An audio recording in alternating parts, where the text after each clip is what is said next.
세계 역사에 페르시아가 등장하면서 이제 바벨론은 무너지고 세계 역사 무대가 달라지게 됩니다. 페르시아의 첫 번째 왕이었던 고레스는 포로 귀환령을 내리면서 모든 포로들은 돌아가라 하였습니다. 그래서 이스라엘 민족도 세 차례에 걸쳐서 예루살렘으로 돌아오게 됩니다. 느헤미야는 그 중에 세 번째 지도자에 속합니다. 이제 마지막으로 이스라엘 백성들의 남은 사람들을 이끌고 예루살렘으로 돌아와서 성벽을 재건하게 됩니다. 느헤미야 이전에는 에스라가 있었죠. 에스라가 동포들을 이끌고 돌아와서 하나님의 명령에 따라 성전을 건축했습니다. 성전이 회파되었기 때문에 성전을 건축했지만 그러나 아직도 성벽이 무너져 있었기 때문에 무너진 성벽과 그리고 성문들을 다시 재건하는 일을 느헤미야가 하게 됩니다. 당시에 이스라엘 백성들은 고향으로 돌아왔지만 포로들이 다 귀환했지만 그러나 이스라엘은 페르시아 중앙정부로부터 상당히 멀리 있는 변방에 있었고 변방의 많은 민족은 중앙정부의 직접적인 통치나 치안에서 벗어나 있었습니다. 그렇다고 독립국을 이룬 것도 아니고 여러 민족이 식민지 형태로 중앙정부의 직접적인 통제를 받지 못한 치안의 부재 상태로 매우 불안정한 그런 상태에 있었던 것입니다. 독립도 아니고 중앙정부에서 통제를 다 해주는 것도 아니고 그러니까 매우 불안정한 상태로 그렇게 살아가게 되는 것입니다. 느헤미야가 돌아와서 본격적으로 이제 예루살렘 성을 재건한다는 소식을 듣고 주변의 대적들이 방해를 시작합니다. 그들이 그토록 집요하게 예루살렘 성의 재건을 방해하려고 했던 이유는 단순히 종교적인 문제, 민족적인 문제가 아니라 정치, 경제의 문제가 아주 복잡하게 얽혀 있었기 때문입니다. 중앙정부가 직접적으로 통치를 하지 않기 때문에 그들은 나름대로 세력의 균형을 이루면서 살고 있었습니다. 예루살렘은 바벨론에서 돌아온 유대인들이 거주하던 황폐한 지역이었었습니다. 그리고 그 주변에는 사마리아가 있었고 암몬, 아라비아 사람들이 나름대로 힘의 균형을 이루면서 패권을 잡고 있었습니다. 그런데 그 가운데 예루살렘 성벽이 재건되어서 그 도시가 재건되고 요새화되면 유대인들이 정치적으로 독립성을 갖게 되는 것입니다. 그러면 주변의 총독들이 영향력을 받게 될 수밖에 없습니다. 특별히 사마리아 총독이었던 산발랏은 자기의 영향력이 줄어드는 것에 대해서 대단히 염려하고 있었고 많은 관심을 갖고 있었습니다. 성벽이 없다는 것은 그것은 자치정부가 없다는 이야기죠. 자치권이 없다는 이야기고 성문에서 세금을 걷거나 무역을 통제할 수 있는 능력이 없다는 것을 의미합니다. 그런데 유대인들이 강해지면 주변 민족들에게 세금을 내던 것, 조공을 바치던 것 이런 것이 거꾸로 될 수도 있어요. 예루살렘 성이 세워지면 다른 이민족들이 예루살렘 성을 드나들면서 장사를 하거나 그럴 때 오히려 예루살렘 성에 세금을 내거나 조공을 바쳐야 될 수도 있다는 것이죠. 예루살렘 성이 방어벽을 갖추게 되면은 주변 민족들이 예루살렘을 약탈하거나 착취할 때 그런 일들을 앞으로는 못하게 되는 일들이 있을 수 있는 것입니다. 그러므로 힘의 균형을 딱 이루고 있는 그 지역에 또 다른 어떤 힘이 생겨나려고 하면은 방해를 할 수밖에 없는 것이죠. 그래서 예루살렘이 강해지면 우리의 입지가 좁아진다는 생각들 때문에 성벽 재건을 필사적으로 방해하려고 했던 것입니다. 국가 간의 관계도 그렇지만 우리가 작게 보면 상권도 그렇지 않습니까? 예를 들어 저희 집이 구멍가게를 하는데 동네에서 구멍가게를 하는데 옆에 대형 할인마트가 들어선다. 그러면 어떻게 되겠습니까? 지역 상권 보장하라 하면서 피켓 들고서 데모하고 그러지 않겠습니까? 이게 개인적으로도 그렇고 국가적으로도 그렇고 이게 힘의 균형이란 게 결코 그렇게 만만치 않은 것입니다. 그래서 예루살렘 성이 중건되기를 그 주변에서 그토록 방해했던 것입니다. 대표적인 방해꾼은 두 사람입니다. 호론 사람 산발랏과 암몬 사람 도비아입니다. 그들의 첫 번째 방해 공작은 비웃음과 조롱, 손가락질하고 비아냥거리는 것입니다. 산발랏이 하는 말이 있죠. 도대체 저들이 하는 짓이 무슨 짓거리냐 하는 그런 비웃는 말투로 말합니다. 스스로 견고하게 하려는가, 제사를 드리려는가, 하룻밤 사이에 일을 마치려 하는가, 껄껄껄 택도 없는 소리, 그런 말투로 조롱하는 것입니다. 불가능한 일을 시도하고 있다는 것입니다. 도비아도 한마디 하죠. 그 성벽이 설사 재건된다 하더라도 여우가 올라가도 곧 무너질 정도로 약해서 아무 쓸모없는 성벽이 될 것이라고 조롱하는 것입니다. 그런데 성벽이 조금씩 올라가고 여기저기에서 동시다발적으로 성을 쌓으니까 그 무너진 곳이 다 연결이 되었습니다. 높이는 중간쯤 되었습니다. 이제 그 사람들은, 방해꾼들은 실제적으로 물리적이고 실제적인 공격을 계획합니다. 8절에 다 함께 꾀하기를 예루살렘으로 가서 쳐서 요란하게 하자.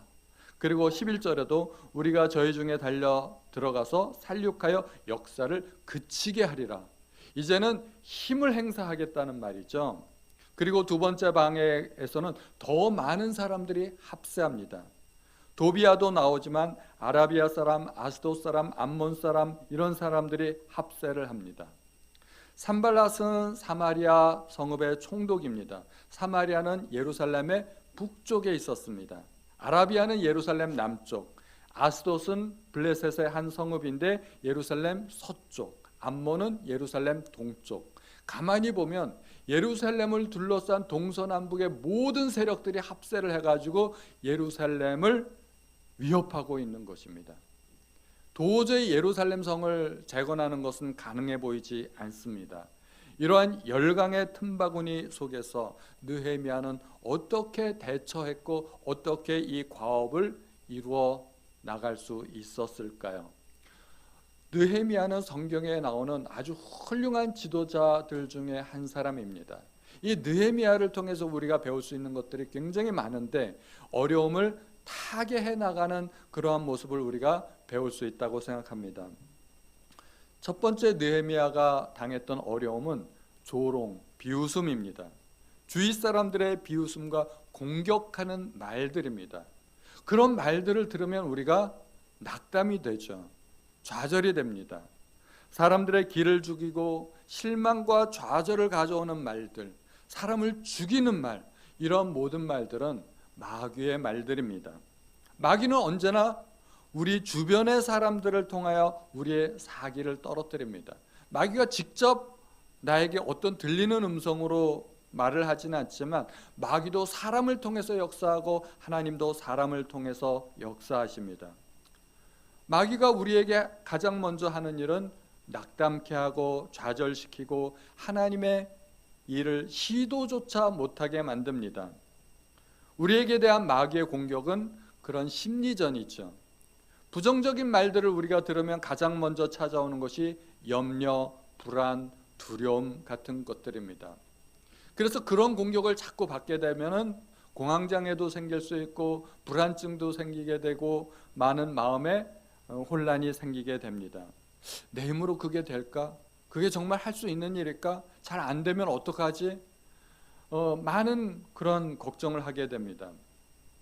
저희 아버님은 지지난주에 전철역에서 넘어지셔가지고 고관절 골절상을 입으셨습니다. 그래서 월요일에 인공관절 수술을 받으셨죠. 주말을 넘기시고. 그래서 주말에 제가 아버님을 찾아뵈었습니다. 찾아뵙고 수술 받으시면은 이제 건강하게 다시 잘 사실 거예요 하고 그 격려를 해드렸는데, 그게 이제 수술이 간단한 수술이 아니고 고관절 수술, 고관절을 치환하는 인공관절로 대체하는 그런 수술이라는 이야기를 들으시고 굉장히 많이 낙담하셨어요. 그리고 두려움이 생기셨던 것이죠.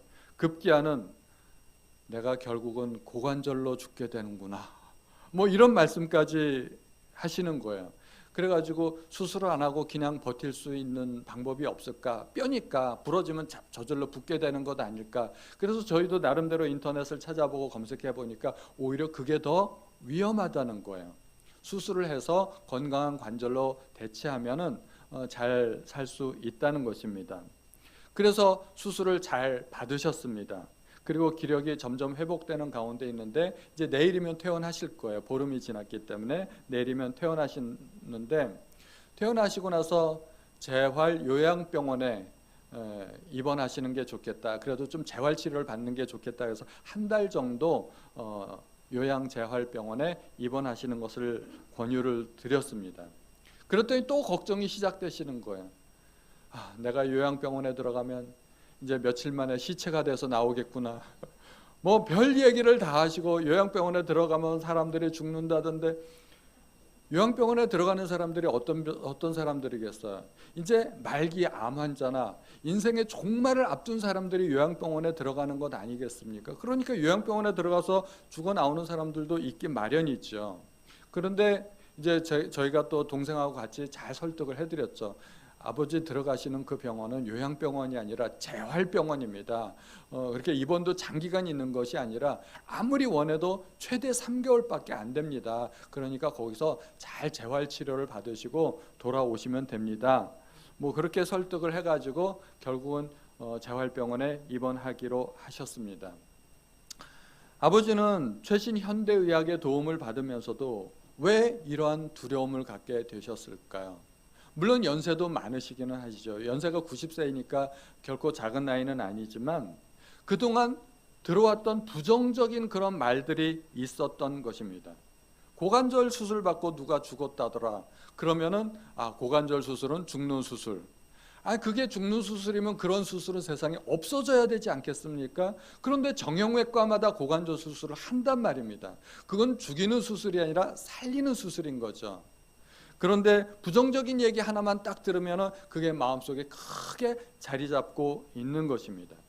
누가 요양병원에 입원했다가 사망하면 요양병원은 무조건 사람이 죽어 나오는 병원으로 그렇게 인식될 수 있는 것입니다. 그런 부정적인 소식들이 우리들을 낙담케 하고 좌절케 하고 두려워하게 만드는 것입니다. 그런데 병원에 입원했다가 재활해서 또 다 완치가 돼가지고 나오는 사람들이 얼마나 많이 있겠습니까? 그런 긍정적인 소식을 들으면 우리에게 또 희망이 생길 수 있습니다. 제가 아버지 걱정만 하다 보니까 제가 어떤 상황인지를 또 잘 몰랐습니다. 지난 성탄절 이브에 우리는 화려한 행사를 가지지 않았습니까? 전 교인이 모여서 행사도 하고 맛있는 식사도 나누고 성탄절 이브를 정말 은혜 가운데 잘 마쳤습니다. 저는 그게 얼마나 좋은지 모릅니다. 저는 1년에 한 번 빨간 넥타이를 매는 것이 너무나 좋습니다. 제가 교회 아니면 어디 가서 또 그런 넥타이를 맬 수 있겠습니까? 특히 제가 목사로서 성도님들을 섬기는 본분에 충실한 것 같은 그런 느낌을 가지게 되기 때문에 저는 그날 저녁에 굉장히 좋은 느낌을 가질 수 있었습니다. 그날 저녁도 그렇게 기분 좋게 행사를 마치고 아버님 계신 병원으로 왔습니다. 그래서 병원에 있다가 잠시 TV를 보는데 내년도 전망이 잠깐 나오더라고요. 환율도 높고 이율도 높고 내년에 물가가 더 오를 것이다. 내년에 살기는 더 어려워질 것이다 하는 전망이 나오더라고요. 그 이야기를 듣는데 온몸에 힘이 쭉 빠지는 거예요. 어떡하지? 올해도 힘들었는데 내년에는 더 힘들다니 어떻게 하면 좋아? 온몸에 힘이 쭉 빠지는 거예요. 아니 조금 전만 해도 불과 2시간 전만 해도 은혜 잔뜩 받고 좋다 하나님의 은혜를 주셨다 했는데 부정적인 뉴스를 딱 듣고 나니까 온몸에 힘이 쭉 빠지는 거예요. 올해 후반기에 제가 여러 가지 심리적인 위축이 있었고 두려움이 있었고 저도 불안이 있었고 염려가 있었고 그래도 어떻게든 이겨보려고 기도와 말씀으로 이제는 회복해야지 그래서 조금 회복하려고 하는데 이제 또다시 그런 뉴스를 들으니까 또 좌절이 되는 겁니다. 그래가지고 제가 어떻게 방법이 없지 않습니까? 그 자리에 앉아서 또 기도하고 제가 알고 있는 모든 성구를 다 들이대가지고 하나님 저에게 힘을 주십시오, 용기를 주십시오. 그래가지고 겨우 정신 차리고 일어날 수 있었습니다. 마귀가 우리에게 갖다 주는 것 좋은 것 눈꼽만치도 없습니다. 두려움과 좌절과 실망과 불안. 그런데 하나님께서 우리에게 주시는 말씀이 있죠. 두려워하지 말라, 염려하지 말라, 걱정하지 말라. 하나님께서 우리에게 주시는 말씀은 늘 긍정적인 말씀, 소망의 말씀, 위로의 말씀입니다. 느헤미야는 주변의 조롱과 비웃음에 대해서 일체 대꾸하지 않았습니다. 직접 상대하지 않았습니다. 다만 하나님께 맡기고 기도할 뿐이었습니다. 마귀의 유인작전에 말려들면 안 됩니다. 어떤 부정적인 소리를 들었다고 해서 일일이 대응하고 반응하고 힘을 거기에다 다 쏟아버리면, 사람에게 힘을 쏟아버리면 하나님의 일을 할 때 힘이 없어져 버리는 것입니다. 전쟁에서도 가끔 유인작전을 쓸 때가 있죠. 소수의 병력만 내보내가지고 싸우는 척하다가 또 이제 패하는 척하고 후퇴합니다. 그러면 적진이 오해를 하고서 대규모 병력을 내보냈죠. 그때 매복작전을 쓰면은 꼼짝없이 걸려드는 것입니다. 여호수아가 아이성을 공격할 때 그렇게 했습니다. 소수의 병력을 보내서 일부러 지는 척하고 후퇴하니까 아이성 사람들이 성문을 열어놓고 다 나와버린 거예요. 그리고 여호수아가 매복작전을 썼더니 이제 앞뒤에서 적군을 공격해서 큰 승리를 거두게 됩니다. 고대 전투에서는 이런 매복작전이 종종 승리를 거두는 경우가 있습니다. 이것이 유인작전이죠. 마귀는 지금도 우리를 유인합니다. 주변에 우리를 조롱하고 비웃는 사람을 두어서 일일이 그런 사람들에게 대꾸하게 하고 변명하게 하고 그런 사람들을 상대하다가 기력이 다 빠지게 만듭니다. 우리가 부정적인 소리를 들으면 분노하거나 또는 두려워하고 좌절하고 낙담하게 됩니다. 또는 포기하게 됩니다. 느헤미야는 어떻게 했을까요? 하나님께 맡겼습니다. 사람을 상대로 싸우지 않았습니다. 아예 무관심해 버렸습니다. 하나님께서 해결해 주십시오 하고 하나님께 맡겼습니다. 우리가 하나님을 믿는다는 것, 하나님을 믿는다는 것은 내가 뭔가를 하지 않아도 하나님께서 분명히 액션을 취해 주실 것이라고 믿는 것입니다. 실제로 느헤미야는 그렇게 기도합니다. 4절과 5절에 우리 하나님이여 들으시옵소서. 우리가 업신여김을 당하나이다.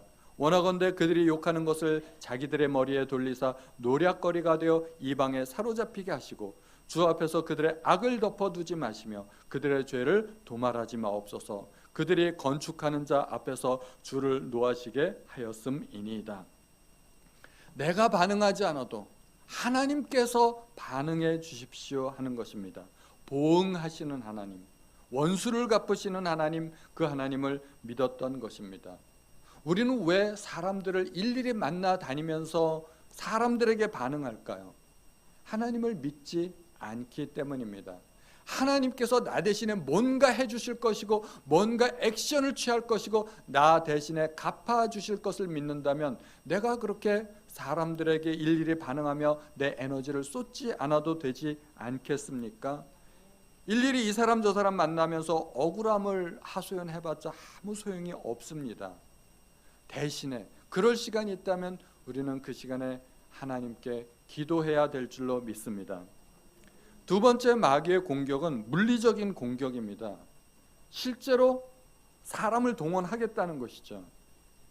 느헤미야 주변 사람들은 반대자들에 의하여 직접 성을 공격당할 위험에 처해 있었습니다. 그래서 10번이나 느헤미야를 찾아와서 우리를 도와달라고 도움을 요청하기도 했었습니다. 힘을 분산시키겠다는 거죠. 그런데 실제로 대적들이 공격해 올 수 있었을까요? 그들이 말은 그렇게 했지만 실제로 그렇게 할 수 있는 가능성은 거의 희박해 보입니다. 말은 무슨 말인들 못하겠습니까? 우리도 화가 나면 막말도 하고 그러지 않습니까? 말은 그렇게 하지만 실제로 말만큼 그렇게 우리가 행동에 옮기기는 쉽지 않습니다. 김정은이 툭하면 하는 말이 있지 않습니까? 서울 불바다. 그런데 그게 그렇게 쉽게 되는 일이겠습니까? 세상에 전 세계 각국들이 갖고 있는 그 핵을 다 합치면 지구를 10번은 멸망시킬 수 있을 정도의 핵이라고 합니다. 핵이 얼마나 위험한 건지를 알기 때문에 핵 보유국들도 사실 위험용으로 갖고 있기는 하지만 핵을 사용하지는 않습니다. 러시아가 핵이 없겠습니까? 왜 이렇게 전쟁을 오래 끌겠습니까? 핵전쟁은 함부로 하는 게 아니에요. 핵전쟁이라는 게 정말 이제는 끝판이다 생각을 하고서 핵을 쓰는 거지, 김정은도 자기가 핵을 갖고 있다고는 엄포를 놓지만 핵을 쉽게 쓸 수 있는 것은 아닙니다. 홧김에 하는 말들은 그냥 말일 뿐입니다. 느헤미야에게는 적들이 감당할 수 없는 사실은 가장 강력한 무기가 하나 있습니다. 그 무기는 왕의 조서입니다. 느헤미야가 페르시아를 떠날 때 왕에게 가장 먼저 요청한 것이 있는데 군대의 보호도 아니고 건축 물자도 아니고 바로 왕의 조서였습니다. 느헤미야 2장 7절에 내가 또 왕에게 아뢰되 왕이 만일 좋게 여기시거든 강서쪽 총독들에게 내리시는 조서를 내게 주사 그들이 나를 용납하여 유다에 들어가기까지 통과하게 하시고, 조서를 달라고 요청합니다. 느헤미야는 도착하자마자 총독들에게 왕의 조서를 보여주었을 것입니다. 중간에 어떤 성을 통과할 일이 있으면 조서를 보여주었겠죠. 내가 내 마음대로 이 일을 하는 것이 아니다. 나는 왕의 허가를 받았다. 왕의 명령대로 이 일을 하는 것이다 하고 조서를 딱 들이밀었을 것입니다. 그것은 암행어사의 마패와 같은 그런 능력을 발휘했을 것입니다. 만약에 여러 지역의 총독들이 합세해서 느헤미야를 대적하고 성을 공격하는 날에는 그것은 왕의 명령을 어기는 일이 되고, 실제로 그런 일이 일어나면 페르시아 대군의 공격을 받게 될 것입니다. 역으로. 그러니 왕의 조서야말로 느헤미야에게는 가장 강력하고 큰 무기이고 안전장치가 될 수 있는 것입니다. 사탄이 우리를 두렵게 하기는 하지만 사탄이 직접 하나님의 사랑하시는 백성을 해칠 수 있는 권세는 없습니다. 사탄이 욥을 해칠 때도 하나님이 허락하신 범위가 있었죠. 오직 그 안에서만 일할 수 있었습니다. 그래서 주님도 이렇게 말씀하십니다. 참새 2마리가 한 아사리온에 팔리는 것이 아니냐, 팔리지 않느냐. 그러나 너희 아버지께서 허락하지 아니하시면 그 하나도 땅에 떨어지지 아니하리라. 우리에게는 머리카락 개수까지도 하나님께는 세신 바 되었다고 합니다. 저도 살다 보면 두려울 때가 참 많습니다. 새벽 예배 때 제가 한 번은 저는 죽음도 두렵지 않습니다 그랬더니 어떤 성도님들이 감동을 하시더라고요. 와, 죽음도 두려워하지 않습니까? 그랬는데 제가 진짜 두려워하는 거는 죽는 게 아니에요. 뭔지 아시죠? 저는 사는 게 두려워요. 진짜 사는 건 죽는 것보다 더 어렵다는 생각이 들더라고요. 저는 두려울 때마다, 염려가 될 때마다 들여다보는 성경 구절이 있습니다. 이사야서 말씀. 두려워하지 말라, 내가 너와 함께함이니라. 놀라지 말라, 나는 내 하나님이 됨이라. 내가 너를 굳세게 하리라. 참으로 너를 도와주리라. 참으로 나의 의로운 오른손으로 너를 붙들리라. 빌립보서 말씀도 있죠. 아무것도 염려하지 말고 오직 모든 일에 기도와 간구로 너희 구할 것을 감사함으로 하나님께 아뢰라. 또 예레미야서의 말씀도 있습니다. 나는 여호와여 모든 육체의 하나님이라. 내게 할 수 없는 일이 있겠느냐. 할 수 있거든이 무슨 말이냐. 믿는 자에게는 능히 하지 못할 일이 없느니라. 이런 말들이, 이런 성구들이 저의 머릿속에 내장되어 있습니다. 왕의 조서와 같은 이런 성경 구절들이 저를 지금까지 지탱해 주었고 또 앞으로도 지탱해 주리라 믿습니다. 주변의 총독들이 실제로 공격할 가능성은 적지만 느헤미야는 결코 방심하지 않았습니다. 공격의 위험을 느낀 유다 백성들은 느헤미야에게 10번이나 도움을 요청하지 않았습니까? 이에 대해서 느헤미야는 지혜롭게 최선을 다하며 대처합니다. 백성들을 격려하면서 일꾼들과 함께 병력을 동시에 배치합니다. 반은 일꾼, 반은 병력. 지도자들이 백성의 뒤에서 백성들을 계속해서 격려합니다. 일꾼들도 한 손에는 망치를 들고 한 손에는 병기를 들고 이렇게 그 일하면서도 칼자루를 옆에 꼽고 또 언제 있을지 모르는 공격에 대해서 나팔수를 배치합니다.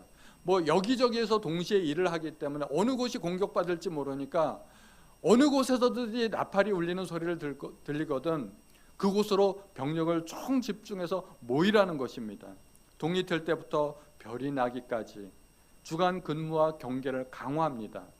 성 밖에 집이 있는 그런 백성들도 있는데 이 공사가 마치기 전까지는 집에 돌아가지 말라고 합니다. 성 안에서 아예 모든 사람이 먹고 자고 성이 준공되기까지 함께 있자고 합니다.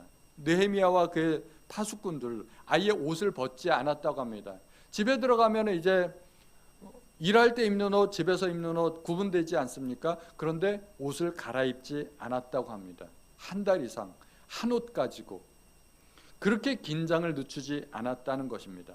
물을 기르러 갈 때도 기계를 잡았다고 할 정도이니 얼마나 긴장된 상태로 철두철미하게 성벽 공사를 진행했는지 알 수 있습니다.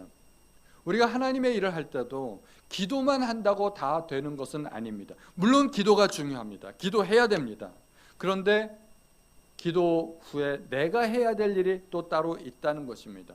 하나님은 약속하셨습니다. 구하는 자마다 받을 것이고 찾는 이가 찾을 것이고 두드리는 이에게는 열릴 것이라고. 그러면 우리가 할 일이 있지 않습니까? 구하고 찾고 두드려야 됩니다. 나에게 필요한 것이 있다면 여기저기 돌아다니면서 찾아봐야 됩니다. 내 앞에 닫힌 문이 있다면 두드려야 됩니다. 닫힌 문 앞에서는 기도할 것이 아니라 두드려야 됩니다. 그것이 내가 해야 할 일입니다. 지난 11월에 다니엘 기도회가 있었습니다. 다니엘 기도회에 나온 기적의 주인공들은 하나같이 최선의 노력을 다하던 사람들입니다. 넉넉고 앉아만 있는 사람들에게 하나님은 역사하지 않으십니다.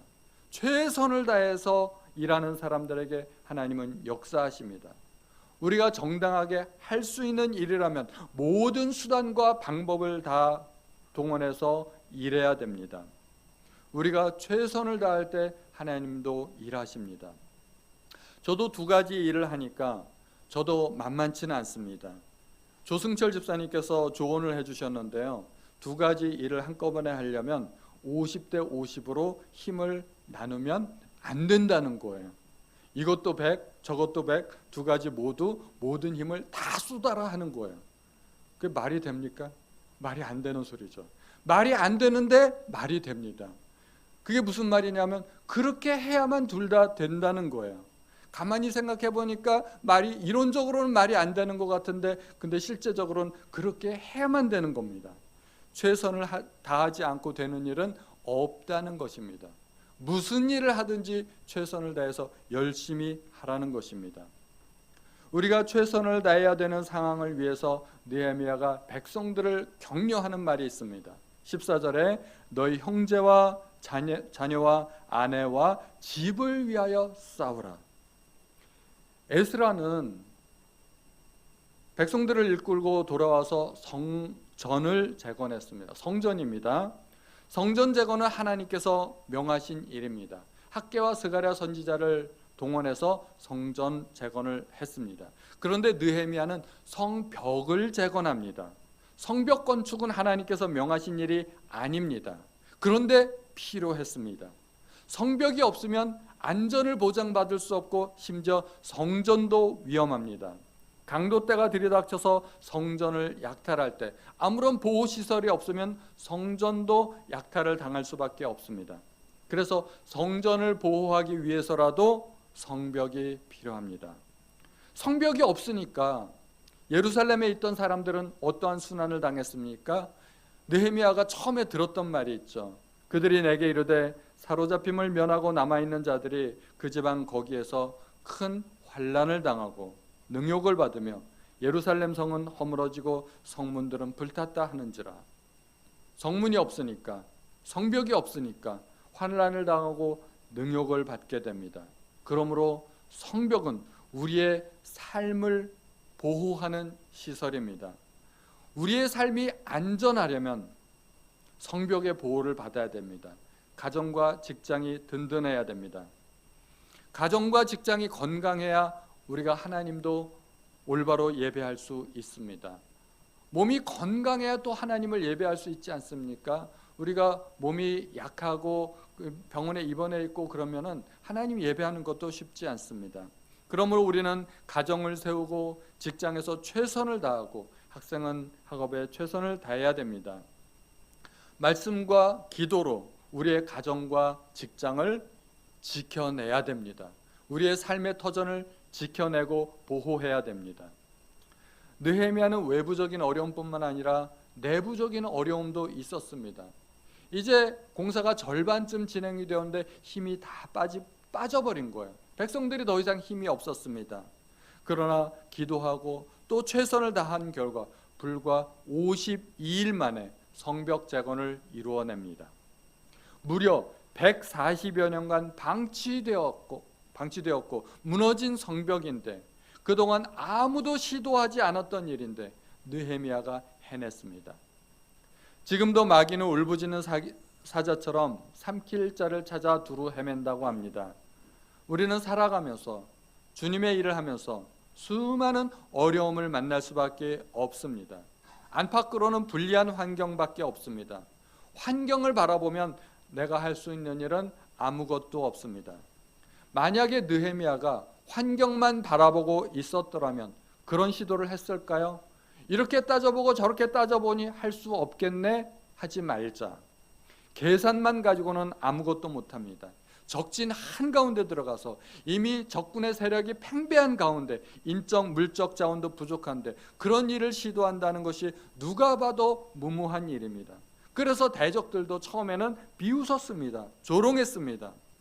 그러나 느헤미야는 그 모든 비웃음과 역경 속에서 기도하고 최선을 다함으로 그 막중한 과업을 이루어냈습니다.